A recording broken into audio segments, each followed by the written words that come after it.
Council for Circular Economy welcomes you to the second episode of season 4 of our Circular Chat. In this season, we are talking about ESG. In our last episode, we discussed we discussed standards and frameworks with Mr. Chinmay Chadpal from V Governance. The Circular Chat is an initiative by ICCE to develop and promote the idea of a circular economy and its related topics. The chats engage key actors to mobilize system solutions at scale. My name is Surbhi, and I'm happy to host our guest speaker today, Ms. Pratiksha More.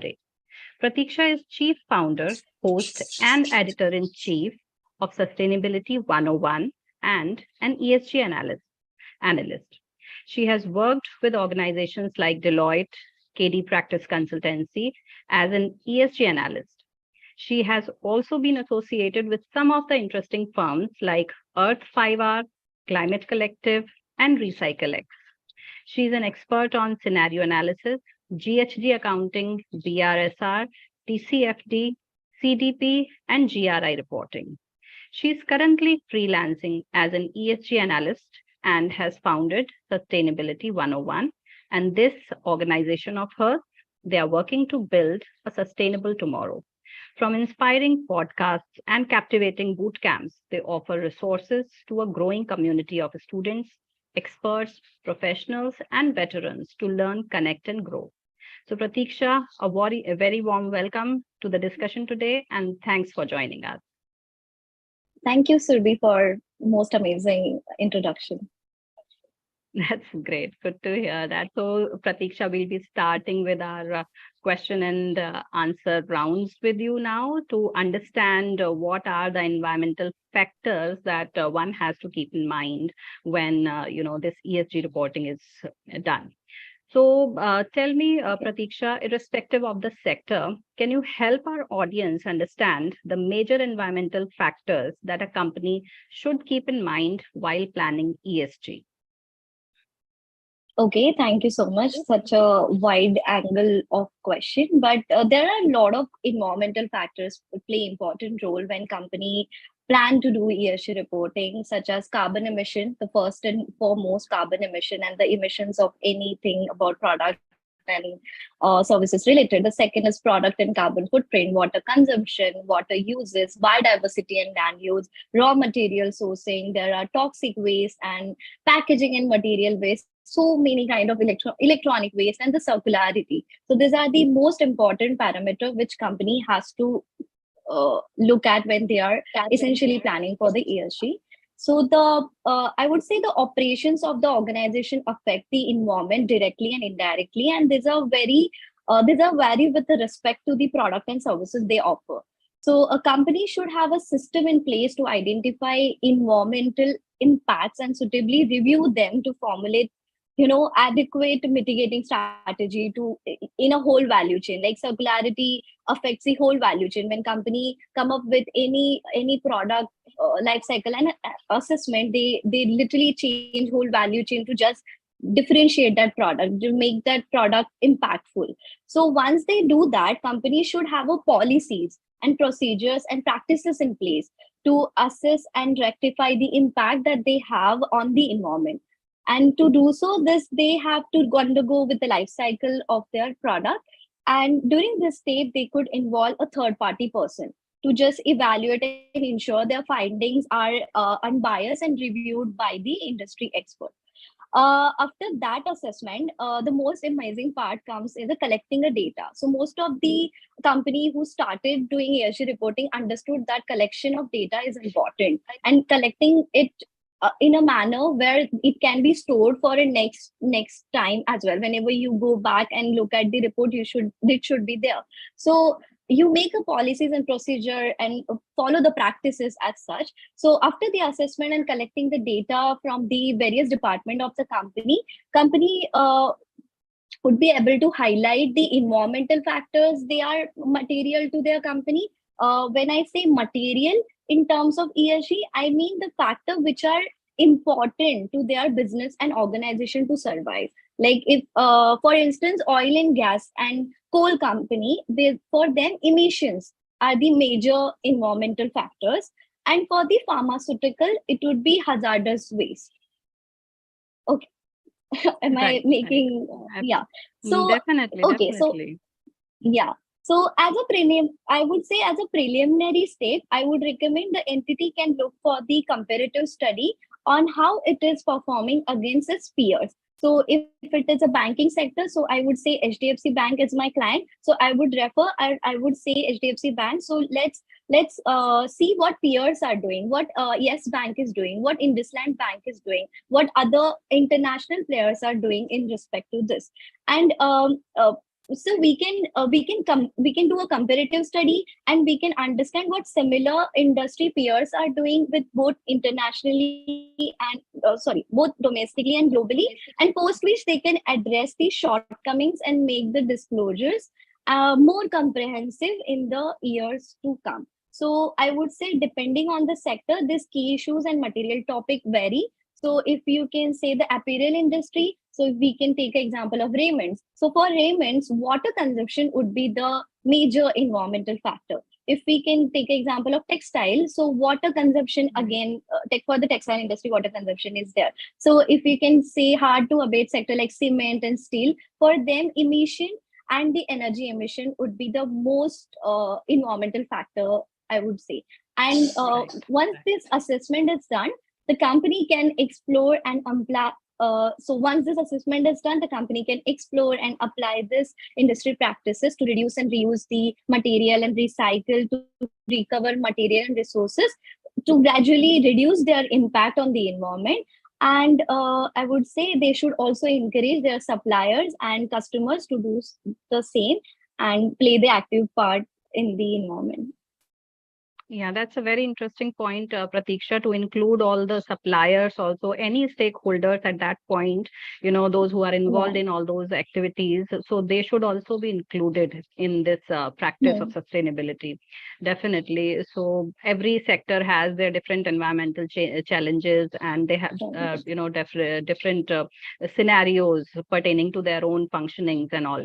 So very rightly said. Now, Pratiksha, tell me, what is the difference between different frameworks in environmental reporting?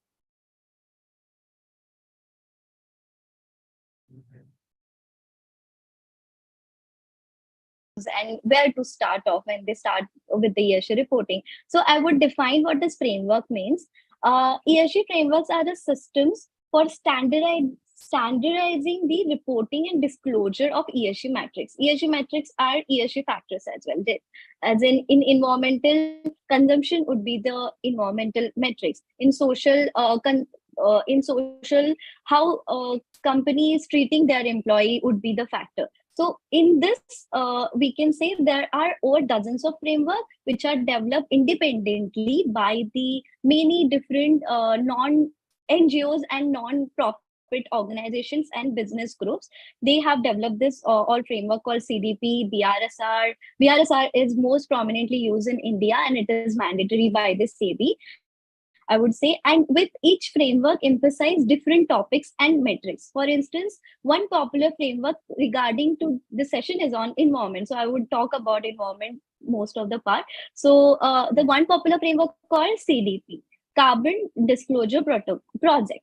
So Carbon Disclosure Project focuses heavily on environmental segment of ESG. So let's say primary framework which are relevant from an environmental perspective are CDP, CDSP, and TCFD. So TCFD relates to financial implications of climate related risk and opportunity. So nowadays you can see there are a lot of signatories are trying to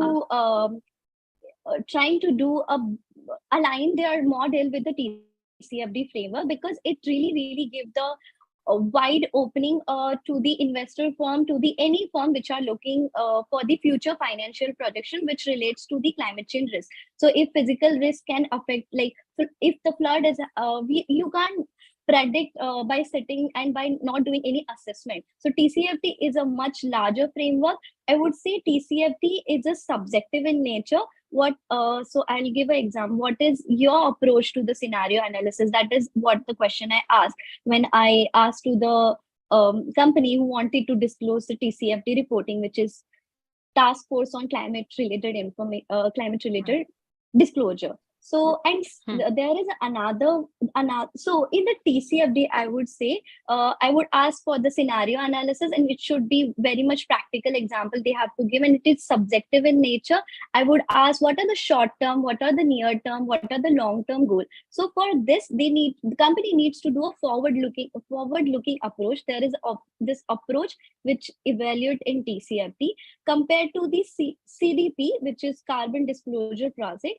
The CDP is objective in nature, is yes no questions. So there are questions regarding climate change, there are questions regarding waste management, forestry, supply chain. So company needs to decide what disclosure they have to go for, and they will answer accordingly. There will be 20-30 questions per, like in the climate change there will be 20 questions which are like yes no objective type. So question would be the what's the total energy intensity, and what are the scope, what kind of what are your scope of emission. Like if it is a Microsoft, so I love the Microsoft CDP report because it's on a climate change, it's on a waste management, and I literally study to I compare that with any industry. With the most likely, I work with the IT and banking sector, so I take a consideration of Microsoft, and I think I would tell everybody to go and check environmental, for the specific environmental disclosure. We should look at CDP and TCFD.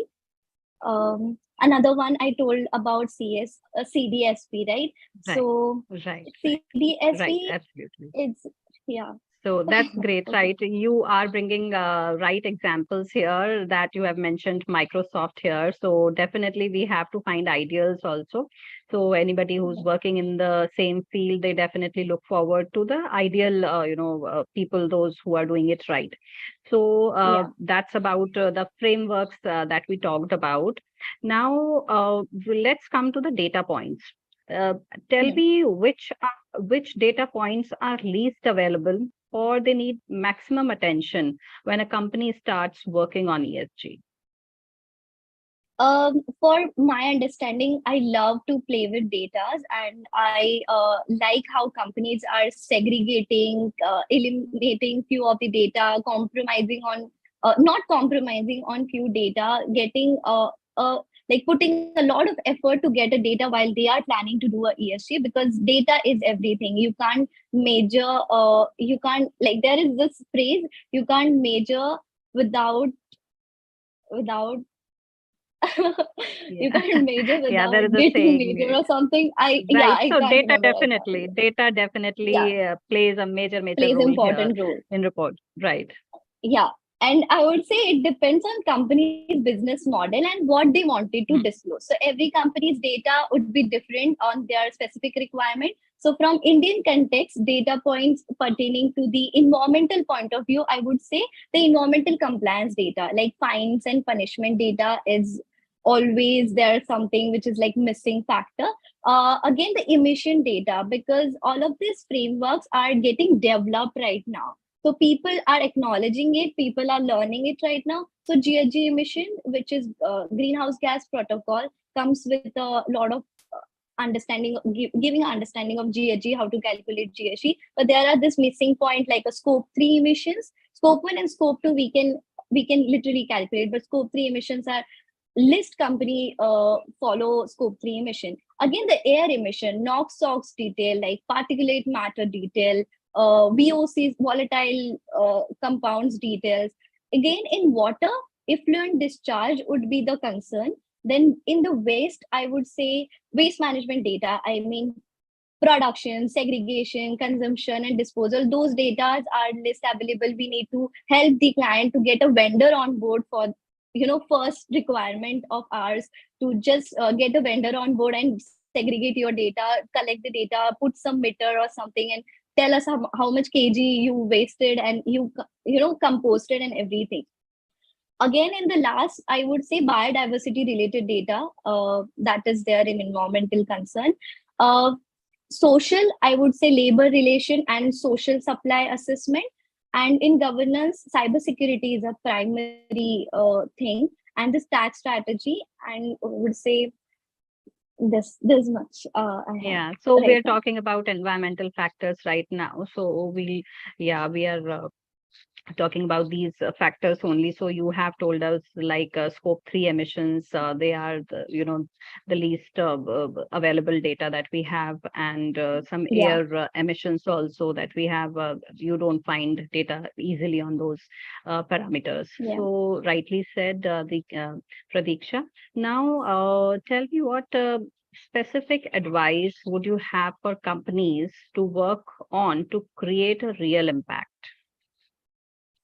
I would say specific advice. Giving a specific advice is difficult right now, because since any company is made up of multiple stakeholders, and each of which have their own expectations, it is not easy to give a specific advice, I would say. So to make real impact, a careful consideration of the varying interest of each stakeholder is required. For that, we have a stakeholder consultation. For that, we have a materiality assessment on board, and we understand gaps and all in the companies. What are the gaps are there, and what are then after gap identification, we go for a materiality understanding. In the materiality understanding, we talk to internal stakeholder, external stakeholder. We take a consideration of every point of it. So I think, for instance, I would say, if I wanted to know, the consumers are getting increasing attention to the product and services, like what kind of a product companies is making. Is it environmentally conscious? Are they making it through the palm oil product? Are they palm oil free? Are they organic? So the customer point of view is different. So we can say, for employees, as an employee stakeholder of the company, employee would be concerned about the mental health issue, gender diversity, so like that. So the specific advice give is difficult. For the investor point of view, there are another set of requirements. So but while a company needs to consider this requirement to lead a real impact, they also have to keep their mission and vision intact, and it should be a core of business. So stakeholder identification, stakeholders, um, thought process, plus the vision and mission of the company should be intact, and that's how they can create a major impact, by taking consideration of all.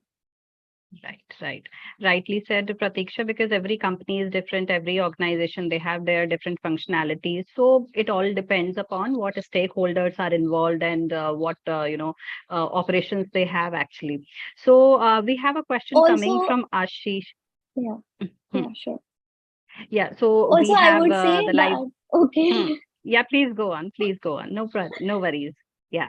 I would say the impact. I remember the internal carbon pricing, which is right Hmm. now it is getting a boom in India. When I was working in Deloitte, there were so many people, so many clients were coming for the ICP, and I would Hmm. say that company put a, what is ICP, internal carbon pricing, where company put a fee or monetary value for each ton of carbon emission they emit. So they put a Hmm. value. They put the interest, put the interest like doing the the same amount of money they use for the renewable energy side, like they invest this money to become a more sustainable, and that's how they create a more impact. I would say the So that examples that's are yeah, Mahindra right. and So Mahindra that's and what JSW Energy.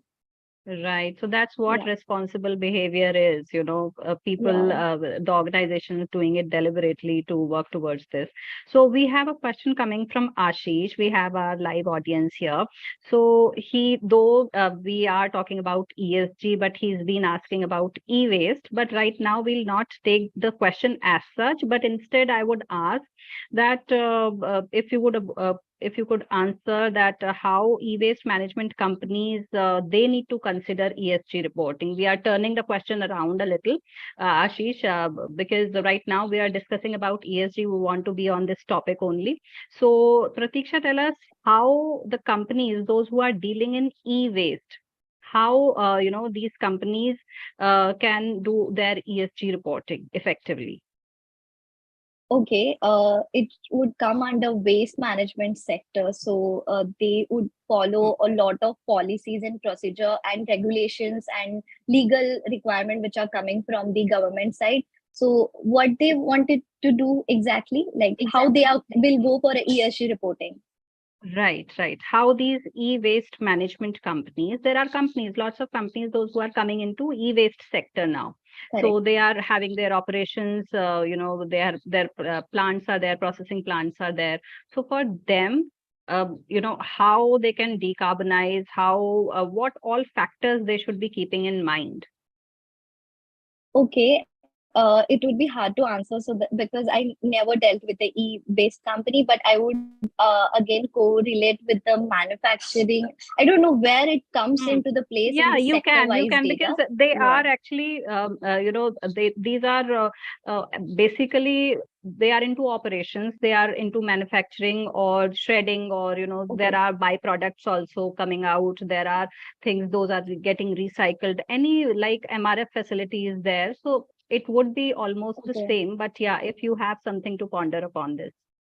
Yeah, I would say that water consumption, if they are making those wires and I don't know wire and everything, then the manufacturing side would have a lot of waste generation because they are making lot of I don't know Right, right. e-waste thingy. Yeah, so that I'm not actually needs, yeah, that actually needs another consideration, because e-waste is, yeah, again, there are lots of metal that would be scrapped, there would be correct, plastic that would be scrapped, right? They would need to wash a few things to remove the, those correct. things.